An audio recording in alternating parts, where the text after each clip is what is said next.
Hello and welcome to Oakville Matters. Thanks to your TV, this is our chance to cover the things that matter the most to our residents of Oakville as we try to make Oakville the most livable town in Canada.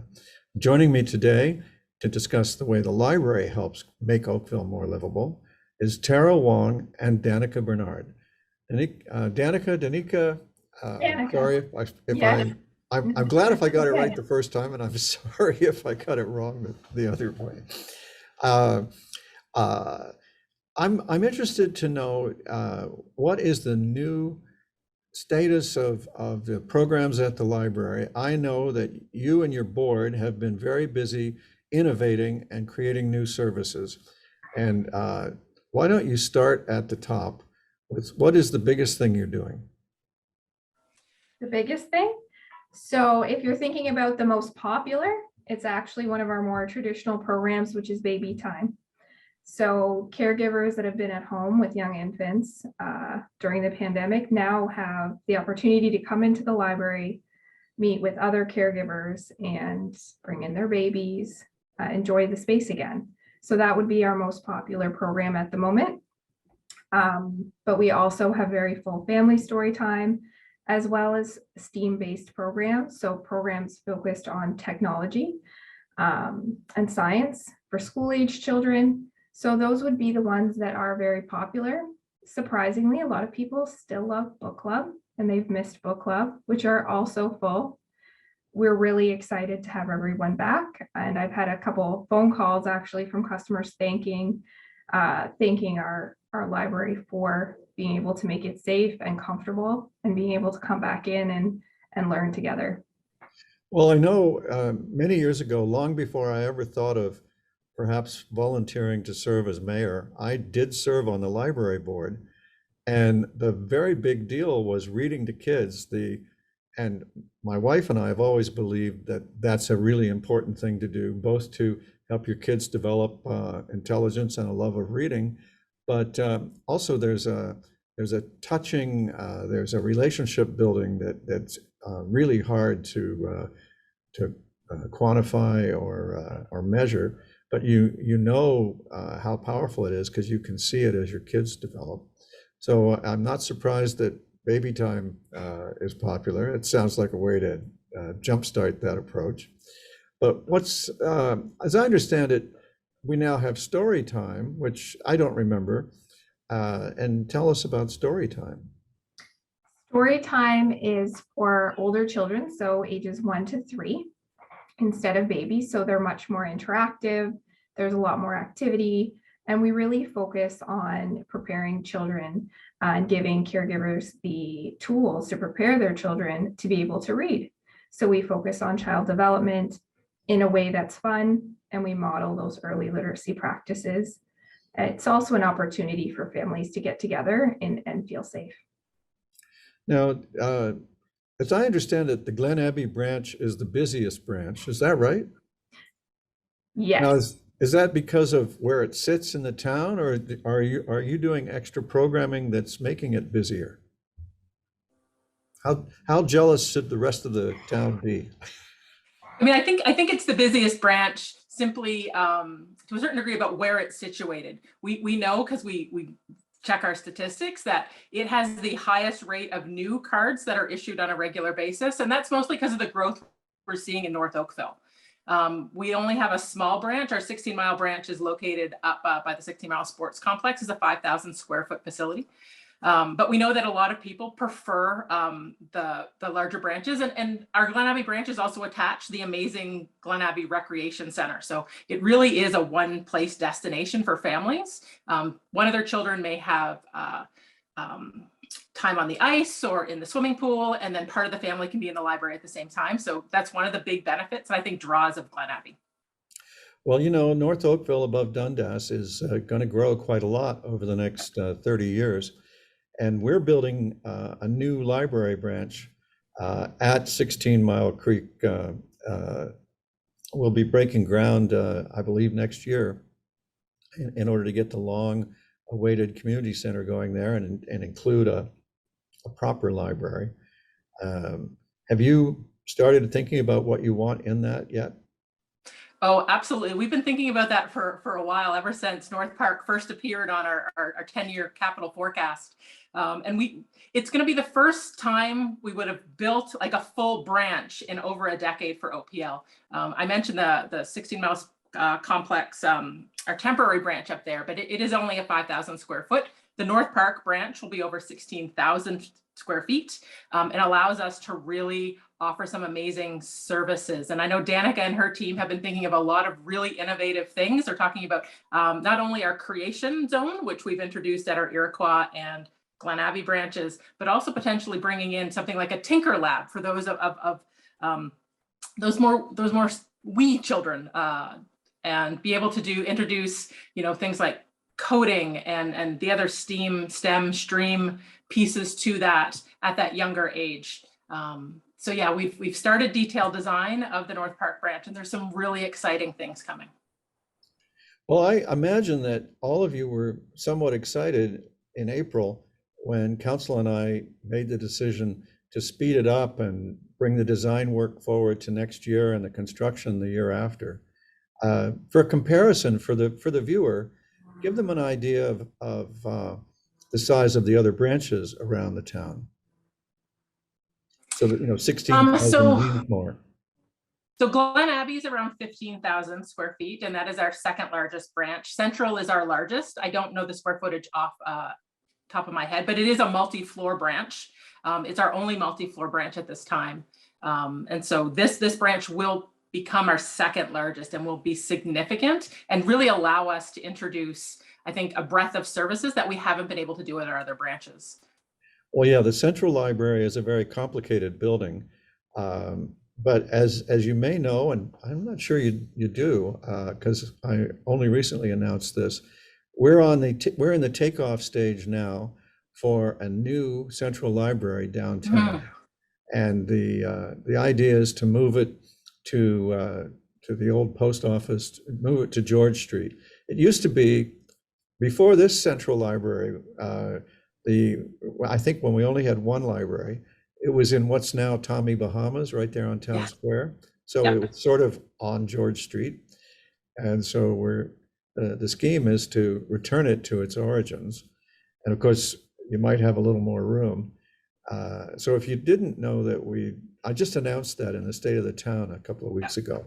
So if you didn't know that, you've got something new to get excited about, and another canvas to start painting on in terms of what you might like to do.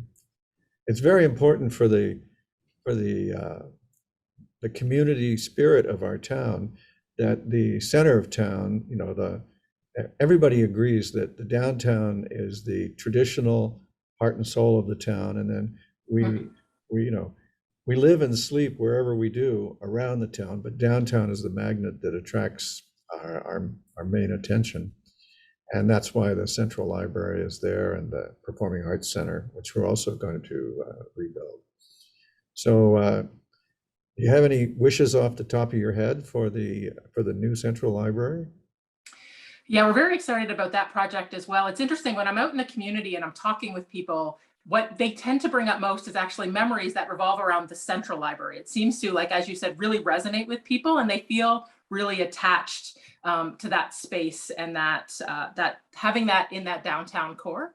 I think there's a lot of possibility about moving it to the old post office and providing us some opportunities, even thinking about terms of different levels, and because potentially, depending on how high we go to meet the needs, which, that'll all be part of that process, you could have some amazing views, rooftop terrace to overlook the 16-mile creek. Like, there's some really amazing opportunities there that I think we're really excited to explore. Yeah, as part of the downtown cultural hub work, the library is just a piece of it. We'll be building a parking structure on lot number 2, which is between George and Thomas.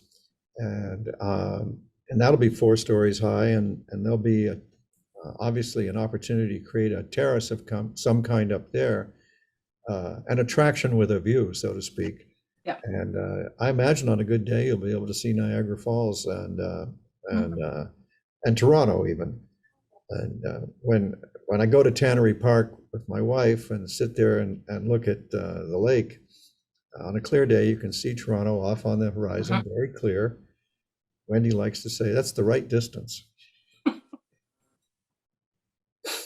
So now, what else is happening? How have you found working with your board this term? Oh, we have an amazing board. We've been extremely lucky with our board members. They've been amazingly supportive, particularly over the past 18 months of the pandemic, and really supporting us as we shifted very quickly. And kudos to Danica and her team. We were one of the first libraries in Canada to go virtual in terms of our programming. And you'll definitely see the evolution of that if you ever visit our YouTube channel. Our initial videos of story time and versus where we ended up. The production quality certainly went up as we learned as we went. But yeah, even last year, the board approved OPL going fine-free, which was a huge step for the community, and removing those barriers to service and really becoming what public libraries should be, which is a place where everybody is welcome and everybody has equal access, irregardless of economic status, race, culture, creed. And so we've really made steps over the past 5 years to really continue to move in that direction. So it's been really good. Yeah, Oakville has a reputation as a wealthy community, and it's usually a surprise to people when I tell them that we're a full featured community. We do have a big top end, but we also have 48% of the poverty in Halton. So there's a full mix of every kind of person in our community, and it's important to that everybody feel welcome and able to participate. What's been the reaction to dropping fines? Did anybody complain about not having fines to remind them to bring the book back? We did have a couple, but overall, I would say the response was amazing. People really understood what the drivers behind it and the benefit it had to the community. And it's been interesting. This trend to going fine-free has been in North America and growing for the past 10 years. And that was the initial thought process, is we can't get rid of them, nobody will return the books. And as libraries started to go fine-free, we realized that actually the reverse is true. And that when you got rid of the fines, people actually were much better at returning the books, I think, because they felt that more of a sense of responsibility versus, oh, I'll just pay the fine and it'll be fine kind of sentiment. So it's been really interesting to kind of see that progress and see the response in the community. You know, that's terrific to hear. I'm sure that as we were beginning to chat about removing fines, some people might have been listening to us might have wondered, well, how do you get the books back? Yeah. And it's tempting to play with the idea for a second here. What if we did away with parking fees? Would people still respect the time limits and leave and let other people have a parking spot? It's any sign of increased responsibility in people is a very interesting thing. So all right, well, thank you for that. Now, what is your when I was on the board, we had programs that were very popular, and then we had some legacy programs. We had programs that weren't particularly well used, but we couldn't let go of them. Where are you at on that now? Do you have a high and a low in terms of programming? Yeah, I'm going to let Danica speak to this, because her and her team over the past number of years have actually created quite a system in order to evaluate and really design programs to have maximum impact. All right. Now, as I understood it, when I was on the board, we had a gazillion library cards out, but some of them were, well, let's say probably dead. The cards there was no expiry or anything. How does your library card, well, if you don't have fines, do you still need a library card? Oh, you absolutely still need a library card. There still needs to be some level of accountability when you borrow the books.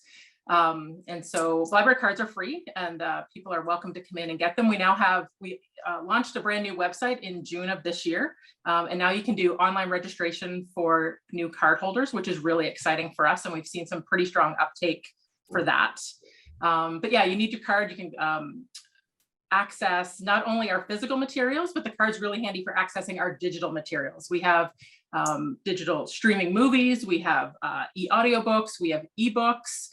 We just introduced this year Press Reader, which provides you access to hundreds of newspapers from all over the world. So no matter where you are from originally, you can have a connection home if you want one, and as well as a number of other different e-resources that we've introduced over the past. Creative Bug is another one. If you're a hobbyist and really enjoy creating, knitting, sewing, different craft projects, Creative Bug is a great one to check out, and your library card provides you access to all of those.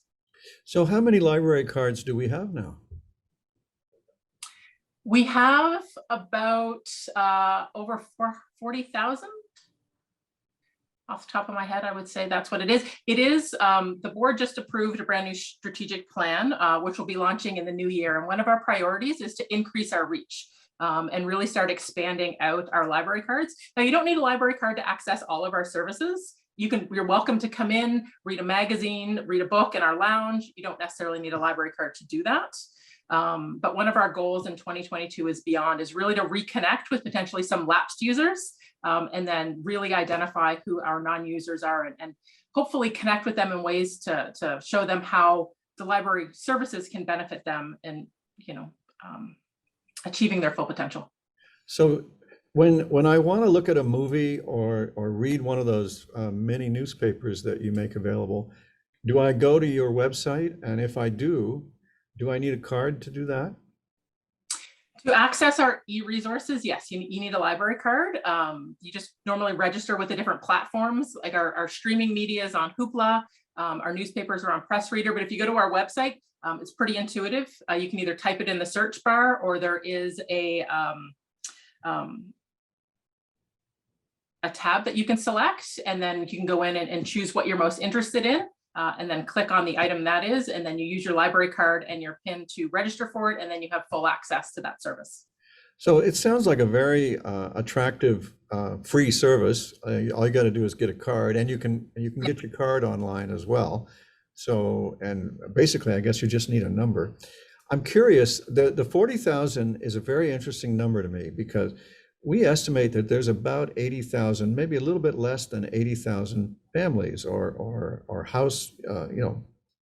households. And I'm just going to generalize from that to call them families.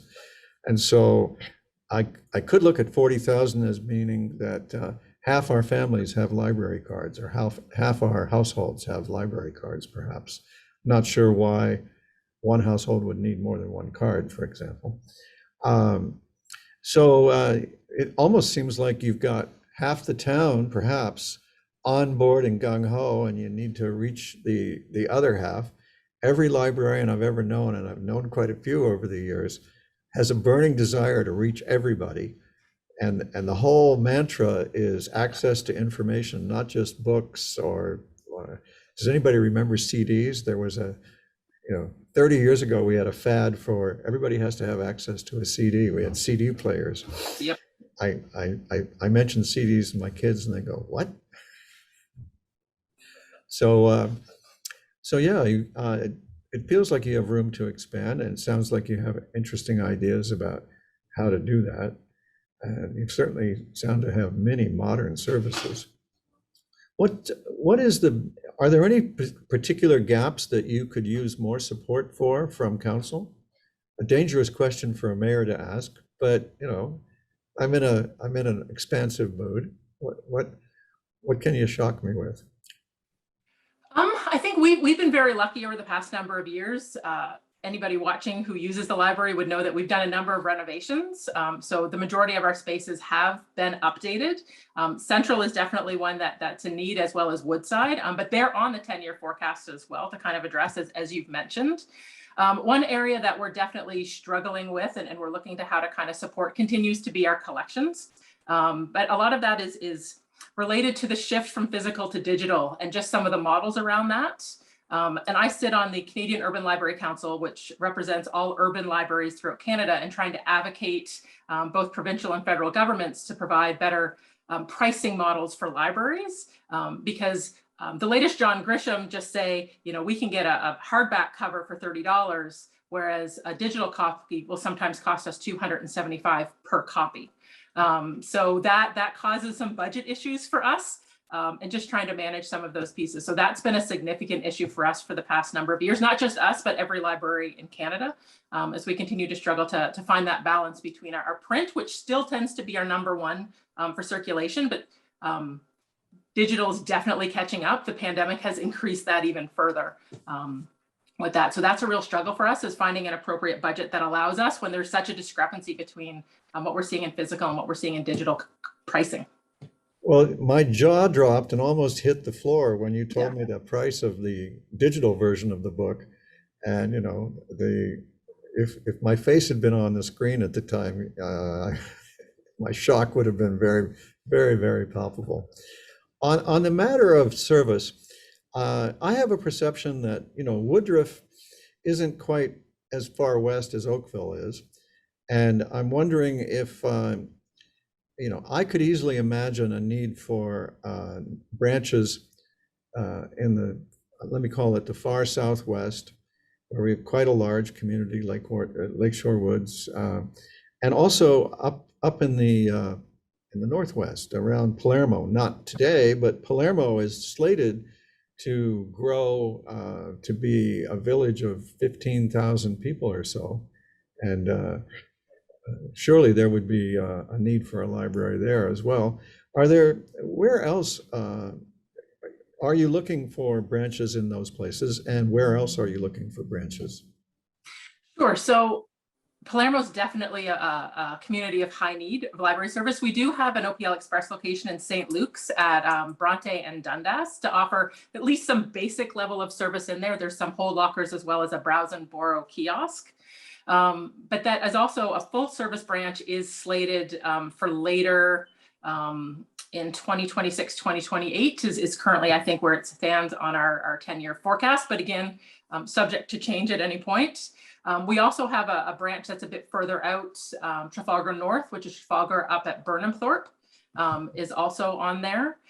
Next year, libraries along with Park and Recreation will embark on an updated parks, recreation and facilities master plan, where we're going to take a look at all those population data, what we expect to come in, and really try and predict over the next 10, 15, 20 years where those needs are, which will then drive our capital projects about where those branches are. I'm definitely hearing the community growth in that southwest area. It wasn't identified in the last master plan. Suspect it may be in this upcoming one, but there'll be a lot of community consultation as part of that in the later part of 2022, early 2023. So the community should definitely keep a lookout for that. So there's a big opportunity for library lovers and library wanters to raise their voice and get heard coming up. Correct. And Danica, have we skipped over anything that we should have covered here?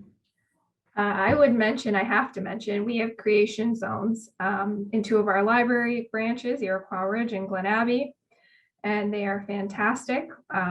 We are doing a program on creating your own holiday ornaments with our laser cutter and 3D printing cookie cutters.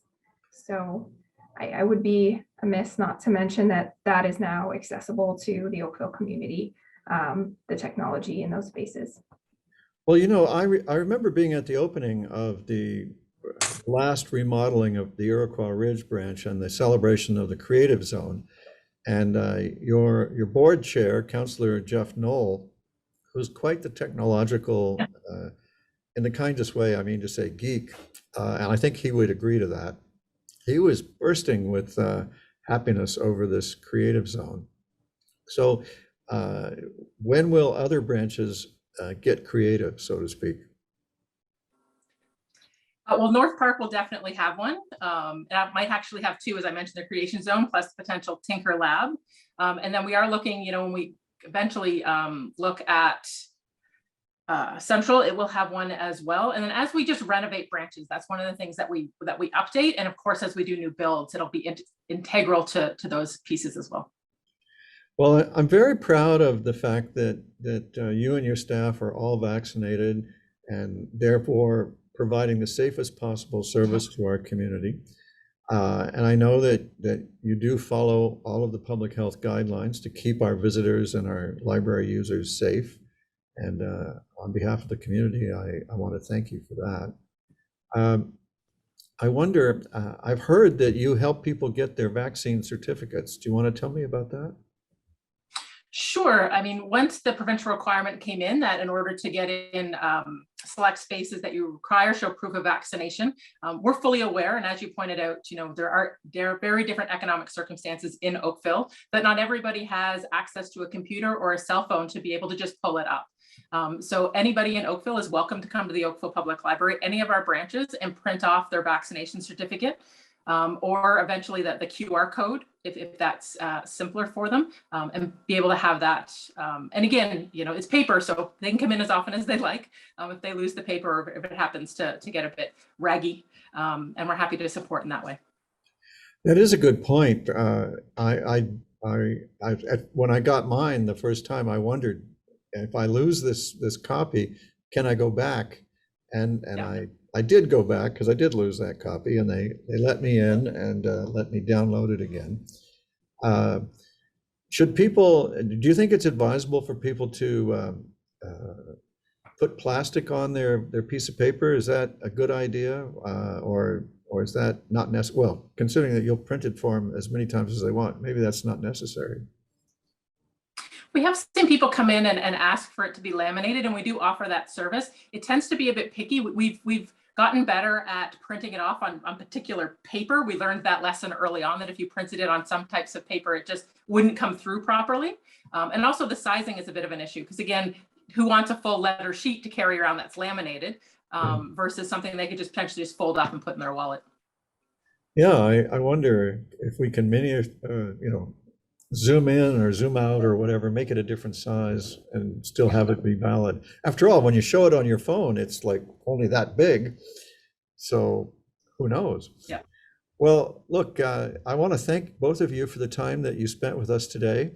And I'm very excited for the future for the Oakville Public Library. And, let me say to the viewer, Oakville is entering the budget year, the budget deliberation for next year right now. In fact, later today, yesterday when you're viewing this. And so now is the time to show your support for your library. And if you don't already have a library card, get one. Obviously, it opens up a whole world of information and entertainment. Thanks very much, and I'll see you next time on Oakville Matters.